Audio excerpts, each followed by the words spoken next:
like and subscribe. It's the Dumb Doctor Show. Like and subscribe.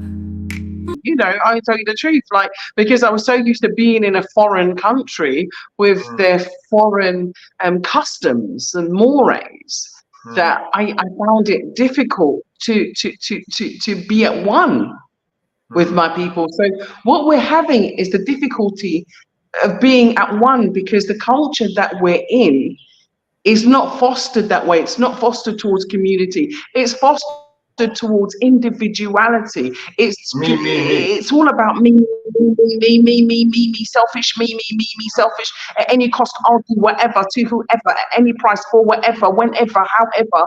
You understand? And not think about anybody else. There's a lack of empathy.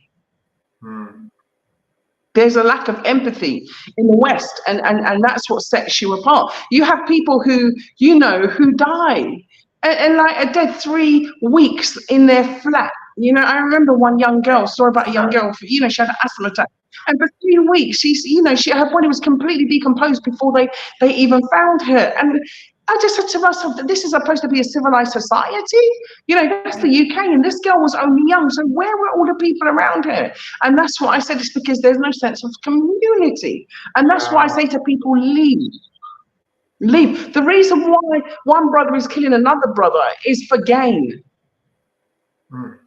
Yeah, it's for gain. It's either they want to gain respectability because of the social group that they're attached to. They want to gain money or finances. They want to gain territory. Yeah. They want to avenge someone or something else. But it's not about unity. And in Africa, you understand the concept of what unity is more so. Do you understand? I'm not saying that, oh, the whole of Africa, there've never been any wars. Of course they have, because they're usually engineered by outside agencies and outside, you know, governments outside of Africa, and the weapons are usually supplied outside of Africa. Do you understand? Because when you look at internal wars in Africa, they're very rare, actually, compared to the rest of the world. So what I would say is, look at who started World War I and World War II. Wake up and smell the coffee.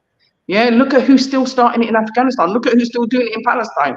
You understand? Wake up and smell the coffee. They're doing it because they want us to fight against each other. And you'll find there's only wars, skirmishes, and all of these kind of so-called, what do they call them again? Beginning with H.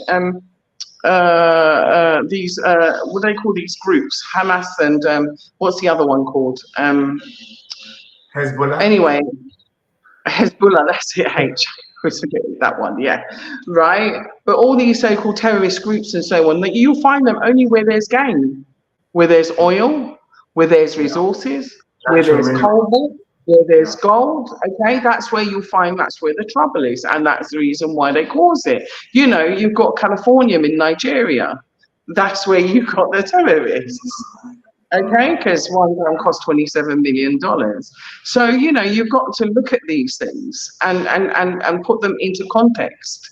At the end of the day, the reason why we are still fighting each other and killing each other in the West is because we're still fighting over resources, because they do just enough to keep you just above the poverty line. Okay, you know, just above broke, as they say. So you want to better yourself, and so then you want to have a different future, and then they sell you the lie about, you know, going into crime. So they pull you in the wrong direction. And so because they are based, these societies, these Western societies are built off of blood and crime, debauchery, murder, theft, stealing, destruction. That's what they're built off of. So when you live in those societies, what do you expect? It's sad. Ghana wasn't built off of that. Africa, most African nations wasn't built off of that.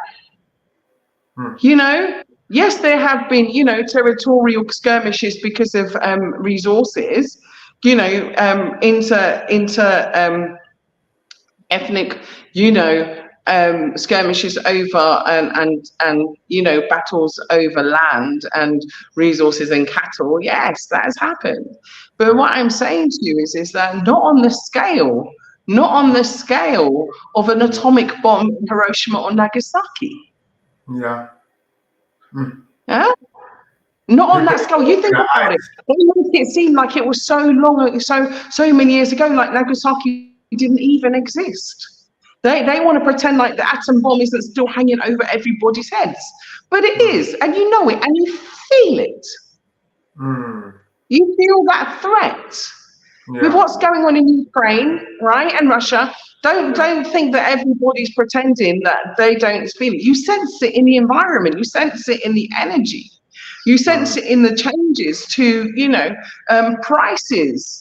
You sense it in the changes to the economy. You sense it in what's going on the news, and what they're saying on the news. You sense it with what's going on with Israel and Palestine. And believe you me, I feel sorry for them Palestinians.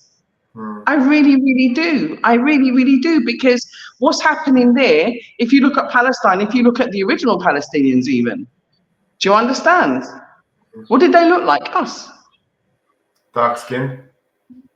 They look like us, okay? So what I'm saying is that the bottom line is that, it's all over land. It's all over resources. That's what I'm saying to you. So that violence there, that's carrying on. Don't think it doesn't trickle down, because young people hear about it through media, social media. Everybody's got a phone, as long as you're over a certain age. Most people have a phone if you live within, the Western Hemisphere, and sometimes also, in other countries as well.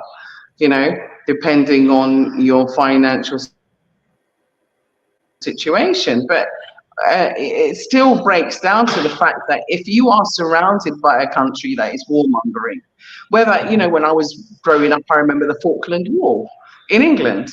Do you understand? I remember certain things. I remember when they went after Iran. I couldn't understand Libya. I still to this day don't understand why they've gone into these countries and done what they've done. Some supplies of what they call it, weapons of mass destruction. Where are they? Yeah, there is nothing. Where are they? And why, after killing all those people, why weren't those leaders charged as criminals, just like they do all of the African leaders that they want to come and they want to put them into the criminal justice courts? Why aren't they holding them accountable? Why isn't Tony Blair accountable? Right? Why is it the American government at the time? Right? Why wasn't he accountable? Why were all those innocent lives, taken and they weren't accountable? What? Because it was a mistake? No, they should still be accountable, just like how they want to hold all the African governments accountable. They want to hold all the other world governments accountable. Why is it that when it comes to England and America, they seem to be having immunity? They have this immunity.